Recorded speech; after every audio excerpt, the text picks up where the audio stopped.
I'm here really to introduce today's opening keynote speaker, Tim Sheehan. So Tim is a friend.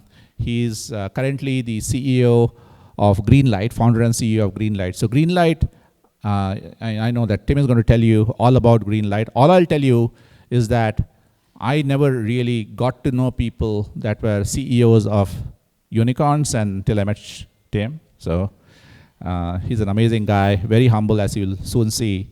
And he's seen phenomenal growth. He said this year we have only grown by 50%, which is a bad year for us, but compared to the previous years anyway. So he's amazing. You'll see a lot of things. So Tim currently, of course, is the CEO, founder of Greenlight, but prior to this, he also was this CEO, founder of another company called Reachable, which had a great exit. He also was really the person that set up a lot of really well-known brands and what they did. He started off with Fannie Mae. He went to ESPN.com, and he also was part of Yahoo Finance. So he kind of set up a lot of the foundational things which make those companies and those products from those companies successful today.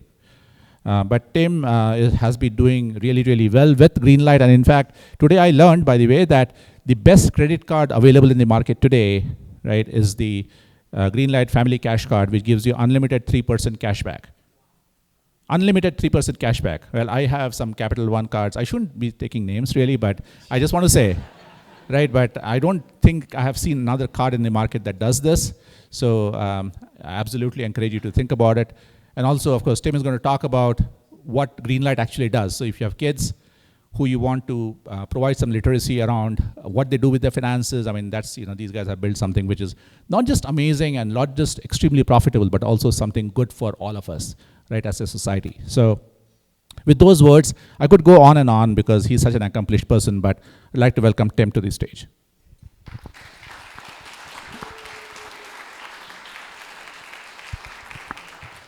Sorry, I feel like I'm the most underdressed person here, and yet I have to stand in front of everyone. But anyone who knows me knows that I'm usually in shorts, even in the winter time. So this is not any kind of message. But I will. I'm a big fan of Ty. I'm a big fan of ATDC. Ty helped me quite a bit when I lived in California and did a bunch of companies there. So I was already familiar with it when I came to Atlanta. Finding ATDC really kept me from moving back to California because I felt like when I found ATDC, I found my people.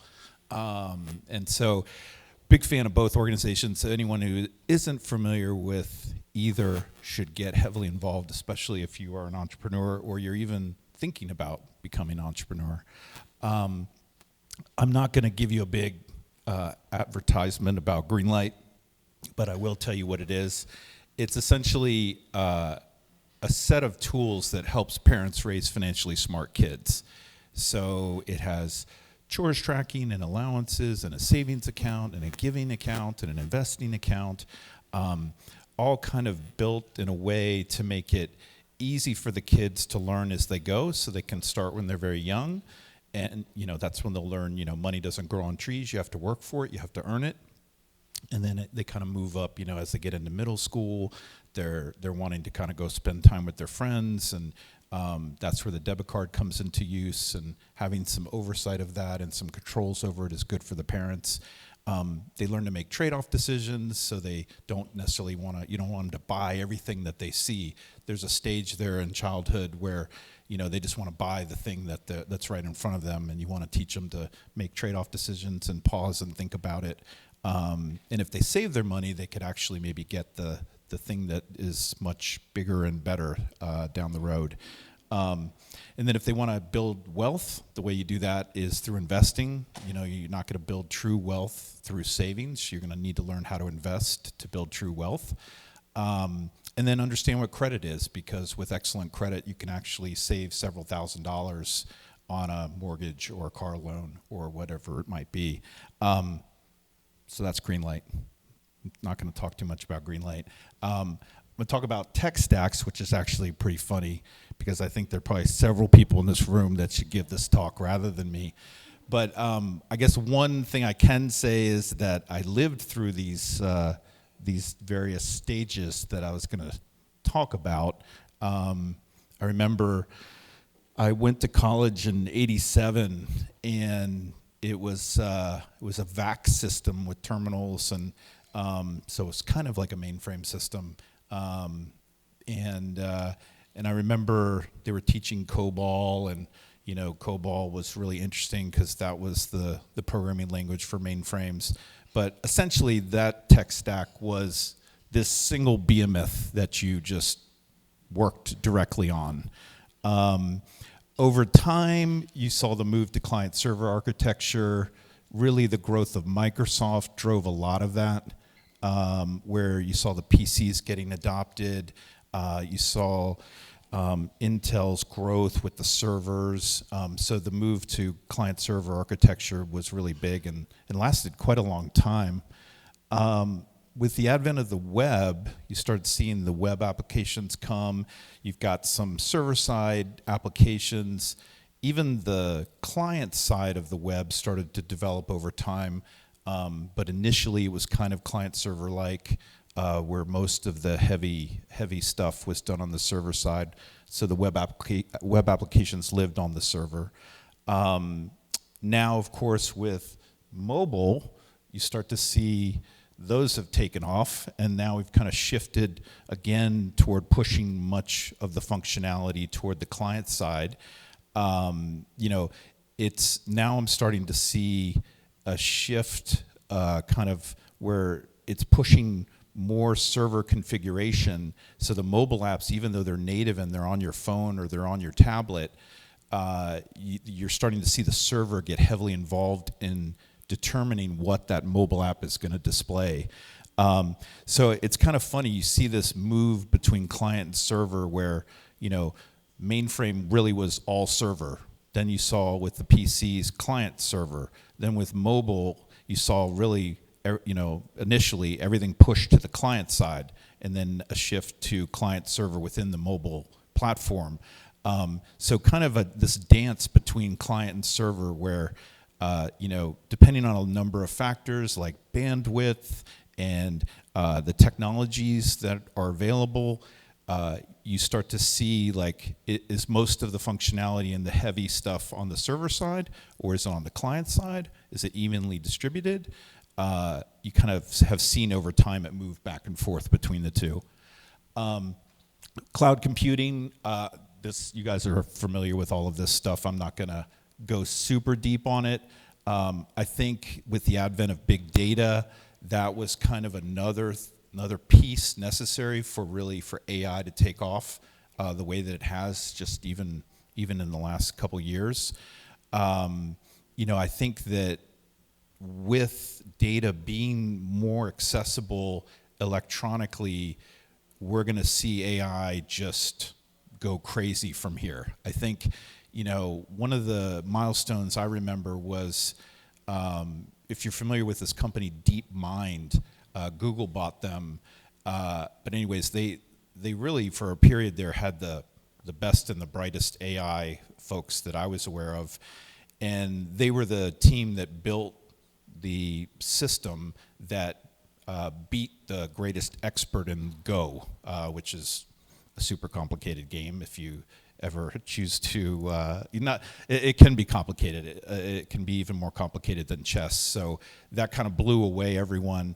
Obviously, there was that step along the way where IBM's system beat the chess masters. But then another step up was this DeepMind system that beat the greatest Go expert.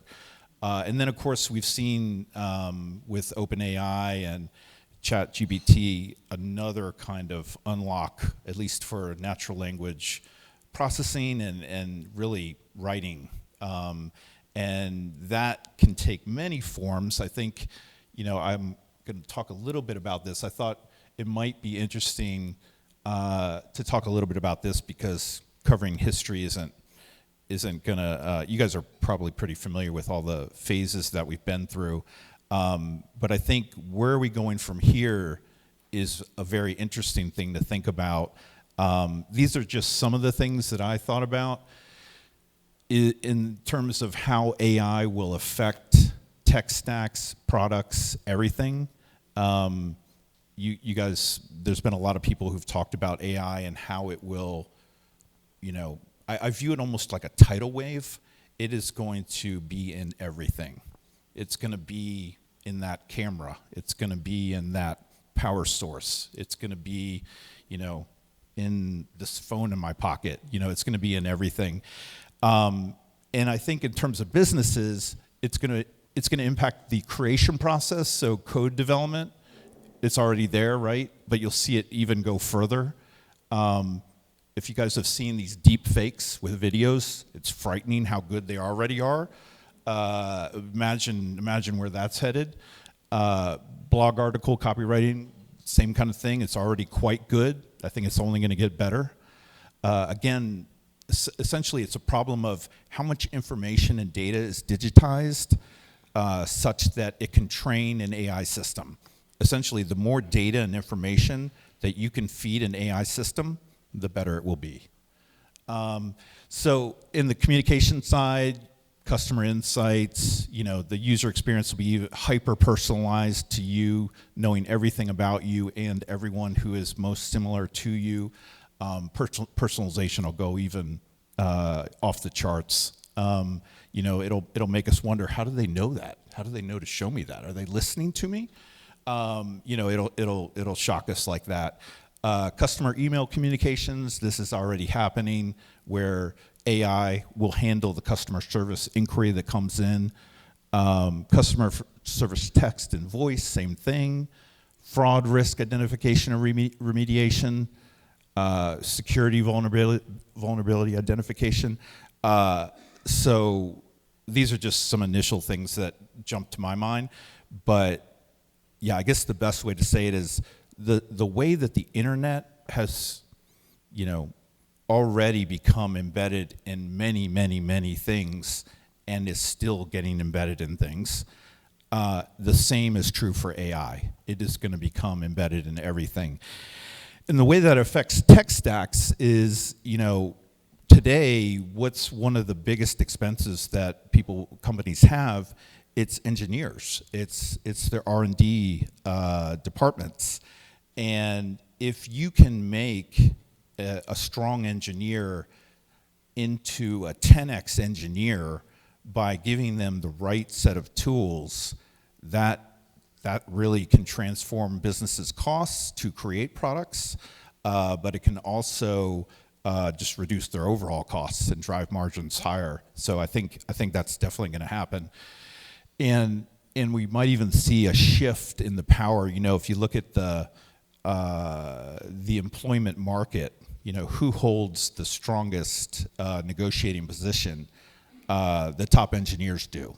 And so that could change as essentially you need fewer to accomplish the same things that companies want to accomplish with the products they're creating. But that's just speculation. I think it's interesting to think about where all this can go. How does it change things? You can imagine AWS and Azure and Google all offering, Google already does, and OpenAI does now as well, but you can imagine just the sheer number of services and components that will be available to developers. It'll go next level. Like today, hey, you can spin up a database really quick on AWS. That's fantastic. You can, obviously you have a server that's hosting, but imagine it going further up the stack where now there's, a best-in-class registration service that's available that you can train easily toward what you need it to do. And now a single developer with these AI tools can accomplish 10 times the amount that maybe we could have a few years ago. So I think this is really fascinating to think about the impact of AI on tech stacks. That's basically my thoughts that I wanted to share with you guys. I think the panel will be much more informed on this topic. But anyways, that's how I think about it as CEO of Greenlight is, man, this stuff, it keeps changing, in terms of tech stacks, but AI, the way the internet completely changed everything, AI is now that. I was, just to name drop a little bit here, I was having dinner with Mark Andreessen at his house in Malibu. So that's my name drop right there. And by the way, it's a very nice house.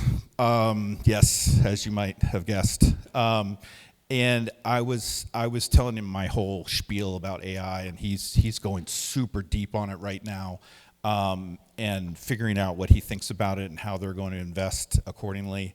So I told him that to me it seemed like it's like the internet. It's just going to become embedded in everything, and he said, the way I think about it is it's like the microchip. It's that fundamental. It's gonna affect, not just software. It's gonna affect everything, physical products in the world, everything. So I thought that was interesting to hear from him. But anyone have any questions or thoughts? Yeah. Yeah. Yeah. Thanks. One second, I'll bring you the mic. You got one? Cool. Also, we have a special guest in the house, Ward Morse, my friend. We're both 54 this year. We've been friends since we were like 7. Played soccer together. Ward, good to see you, my friend. Yeah, sorry, your question. Yes, no worries. So you shared, first of all, thank you so much for sharing your insights. Really appreciate them. You talked initially about server side, client side, and kind of some of that functionality. When you consider what we've seen in the last 5 years and you consider the next 5 years, what are some things that from a company standpoint, when we consider making things as efficient as they can be on client side, given what we have with AI right now, what are some trends that you think companies should be looking out for or heading towards? Do you mean in terms of like how much to put on the client side versus the server? Exactly. Yeah. I know there's a lot of, like you said, engineering, technology, a lot goes into those pieces, a lot of time, a lot of energy. So when you consider that from the company standpoint, what are your thoughts on kind of maneuvering what should go to what and the top things to look out for? Yeah, I think, so obviously mobile is, everything. When you look at the internet traffic, it's almost all mobile. When you look globally, that's where the users are. So I don't think that's going to change. I think there will be more devices coming. Like it took a little while for the Apple Watch to catch on, but it hit a point there where now you see that a little bit more. I think there will be more things people are wearing that have kind of smarts embedded in them. That's a long way of saying that I think that as long as the bandwidth continues to be able to handle the load, right? So there's, we're all carrying phones. Everybody is putting pressure on the cell networks. They're constantly trying to upgrade them. So assuming they can keep up with it, and they can handle the load, I think that people will use the server as much as you can. Like basically, the only reason really to put something locally on someone's machine is for speed. So if you can control, like we just, at Greenlight, I guess this is a good example to give you. At Greenlight, we just shifted from having really a lot of stuff in the native mobile app. We just shifted to what we call internally a server-driven UI. So when you come into Greenlight, the screen pops just as fast as it used to when everything was native and local, with a couple exceptions. But now that experience is personalized to you. based on everything we know about you, what product you're on, what you're interested in, all that stuff, and that's coming from the server. But the only reason we can do that is given the prevalence of Wi-Fi, of 5G coming, even 4G LTE. With all of those technologies, you can push more to the server. And the advantage of that is then the user doesn't have to upgrade, right? They don't have to get a new version of the app. It just instantly knows, it's instantly aware of whatever you just pushed out. That bug you fixed, that new feature you added, it's just there. It's magically there. So I think, in a perfect world, you want to put as much as you can on the server side because it gives you more control to deliver that fantastic user experience you want to. But you just need to test it. You need to be sure that depending on what you're building, you want to make sure that it can actually still deliver a fast user experience. One thing I learned at Yahoo in those early days was speed is one of the 4 critical pillars of a successful product. It must be fast. And the consumer expectation for speed just continues to go up. So I think you want to make sure, however you design it, whether you put it on the server side or the client side, you want to make sure that what you end up with, that user experience, and remember to test all kinds of different situations, is excellent under any conditions. Whether they're on Wi-Fi or maybe it's kind of crappy cellular, make sure it's still excellent. And you can have it adapt, have it fail gracefully. Like if it can't get a good connection, have it pull something locally. So it can still make the user experience for the consumer excellent. So it's really about, okay, this new thing I'm building, how big is it? How much of a load is it going to put on the bandwidth that the user has? And try and figure out, how much of it can we put server side? How much can we put client side? Can we put it all on the server side? That's how I would approach it. Thank you.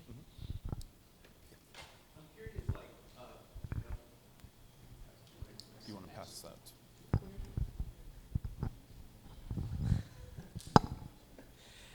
that? Thanks for speaking today. I had a question in terms of what you thought AI was before ChatGPT and what you think it is after ChatGPT. Like maybe before you thought it was more focused on personalization. Maybe now you're thinking about how it's co-pilots for your fraud analysts or different stuff like that. I'm curious how you've thought about how it's going to change the strategy of your company. Yeah, I think for Greenlight, it's probably not going to change the strategy of the company. What it'll affect probably is the things I was showing, like how we build stuff, how we stop fraud, how we deliver customer service. So it'll be more in the blocking and tackling of executing the company's strategy. So I don't think it could affect the strategy. I just haven't, for Greenlight, I haven't thought of something that is critical for the product or the business requires AI. Like it will, like fraud, right? It's just getting more and more sophisticated all the time. So you could say that's going to require AI to kind of fight that effectively. And then really just to be competitive, you're going to have to incorporate AI into your customer service, into your fraud prevention, into how you build software. Because if you don't, your costs are going to be higher and you're going to lose. And so, I'm just speeding it all up for you. It's like basically at the end of the day, you have to be hyper efficient while still delivering an excellent customer experience. And so, yeah, I think of AI almost like, like I said, like the internet. It's embedded in everything, as opposed to this thing you just add over here on the side. Great. Hey, thank you so much. It's been very interesting listening to you on AI. And as I looked at the the last quarterly reports, in all the analyst reports and in everything that people were saying, there were thousands of times when the word AI just continued to come up. So obviously it's becoming mainstream, and it's not just another buzzword, as you just said, because before it was cloud, so now you've got AI. My question is based on, you've got to have AI to improve productivity, as you just said. Yep. And that's going to be the competitive advantage. But then when you listen to people like Sundar Pichai, who got on 60 Minutes and said, man, this is really scary, right? As to, you're creating a Frankenstein here and it's getting smarter than us. So how do you address that, one? And secondly, there's a lot of talk about how much regulation there should be in how much AI can be controlled or should be controlled. And what are your thoughts on when there is some control or regulation, whether there should be or it should be pushed back, and for how long, and its advantages, and obviously what I'm asking for is the disadvantages of having AI in your business and in the financial area, where then you start getting some fraudulent things happening. So could you comment on that, please? Sure. Yeah, I think there's technology can be used for good and it can be used for bad, and AI is no different. What's different about AI is it can modify itself, and so that we haven't ever seen that before, really. And so that, I think, is what Sanjay is talking about, and what a lot of people are talking about in terms of being scared about where it could go. One thing I'll tell you is I think we're in the first inning. So get ready. Like this, what Sanjay is talking about is he's thinking so far ahead, as a lot of these really strategic thinkers are. They're thinking so far ahead that they're thinking to the point where we have AI systems that are all talking to each other and are basically smarter than the average human, or really any human, because they can retain so much information and have learned the optimal approach or solution for every little thing. So they're expert at everything. And so I think that's what they are. They're jumping head to the ninth inning, and they're like, whoa, this could get pretty scary. Yeah. What would you say, for those of us who are here, would be the opportunities that we should be looking at to say, here is something that's taking off, and it's taking off really fast. So if I was looking at an entrepreneur into an opportunity that one should be looking at, what would you say to look at, or areas that we should focus on? Absolutely. If I was starting a company today, I would be interested in doing something leveraging AI fundamentally. The thing you want to be careful about is you don't want to build a business around a technology unless you are building tech to sell, to another business. If you're building a product, now I'm going back to my ATDC days here, Frank. But yeah, I think you want to make sure you're still solving a problem in the market. Whether that's for consumers or that's for businesses. So don't become infatuated with the technology, because that is a classic mistake that a lot of entrepreneurs make, where they fall in love with either the tech they've created or the product they've created, and they haven't really spent as much time researching the market that they intend to target and to sell into.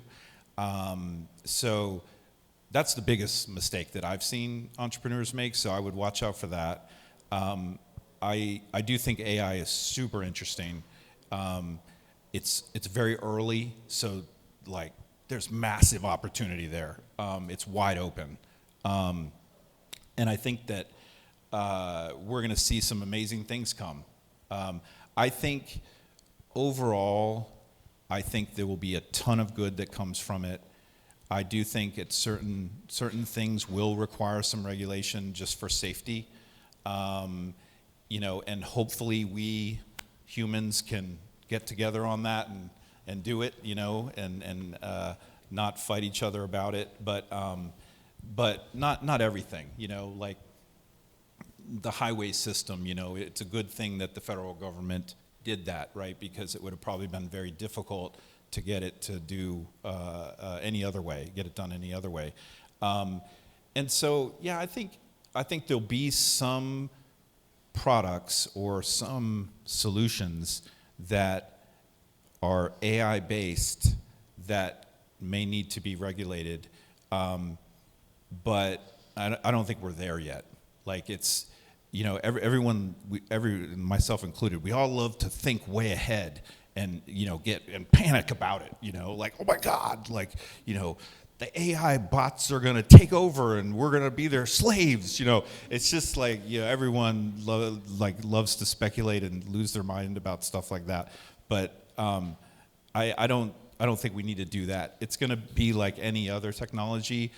I do think it'll happen fast just because there's so much digital infrastructure in place to help it accelerate. So if you look at the technologies, since the 50s, the innovations, the pace of them has increased every year or every couple years. So I think that AI will accelerate faster than we realize. But if we pay attention and we recognize what we are creating and what needs to be managed and managed in a safe way, we'll make some mistakes probably along the way, but hopefully we'll figure it out. It is interesting to think about though, because it's hard to think of an analogy where there's this other thing that is incredibly intelligent. Is it conscious? Well, it can talk to us like a human can. It can. It's smarter than we are. It can do anything we can do. That is interesting to think about, and there's reason to be concerned, right? Because you don't want that to just kind of go crazy, and because I guess there are some scenarios where the AI takes over. So I do think we need to be careful, but I think we will. Maybe I'm too much of an optimist, but I think that there's a lot of smart humans in the world, and we'll figure it out. We might trip a little bit and make some mistakes, but I think for the most part, AI will be another wondrous technology innovation that shows up in all kinds of different products that you don't even notice anymore, like the way we don't even notice the microchip anymore, even though when that was invented, wow, that was amazing. But now it's in everything and we don't even think about it. I think the same will happen with AI. Cool. We have one more quick question and then we got to wrap up. Okay, awesome. Thank you. I'll be quick. Thank you for coming out tonight. Sure. And also, I respect you for wearing the shorts in Atlanta. It's getting to the time of season, But my question is actually really about sort of the results of AI and the proliferation and democratization of AI, where you're mentioning that devs are now going to be 10x'd and therefore software will become even more commoditized. It'll be much easier to create great software. What do you think the implications are that for software-based businesses to be able to find a moat and defensibility if tech becomes too simple to create? It's interesting. Most businesses do not actually have, Greenlight included, by the way, a sustainable competitive advantage. There are some that have it. Usually network effects businesses maybe have the best competitive advantage. But one thing I've observed over time is hardly anyone actually has a competitive advantage. And what it actually comes down to is execution. And what I mean by execution is across the board, like marketing, product, customer service, all of the functional areas. And if you execute extremely well across all those functional areas, you got a shot. I think that could AI give you a competitive advantage? I think maybe temporarily. It's like anything these days. You might be the first to come out with, some kind of capability or some feature, right, that differentiates your product in the market. Guess what? Everybody's going to copy you really quick. So the way I look at tech businesses these days is most companies don't actually have a competitive advantage, not a significant one, and definitely not a sustainable one. So I think that you kind of almost have to look at it holistically, and instead of, oh, we've got this zinger, we have this feature that no one has, and you're going to hang your whole hat on that, I wouldn't do that. Because it's a matter of time till someone else has that feature as well. And same thing happened with Greenlight. Tons of competitors spun up when they saw how Greenlight did well. Lots of companies chasing and trying to replicate everything we built. Now, one thing we did was we heavily invested in R&D so that we could maintain our lead, and we've kept that so far, and it's really helped. So it's the most comprehensive product. It's I think the best product. So I think you still want that, but if you asked me, why is Greenlight done so well? It wasn't any one feature or two or anything. It was, I think we executed really well across the board, not just the software development side, but on marketing and on customer service and on fraud prevention and all of that stuff. Yeah. Awesome. Let's give it a round of applause to Tim. Yeah.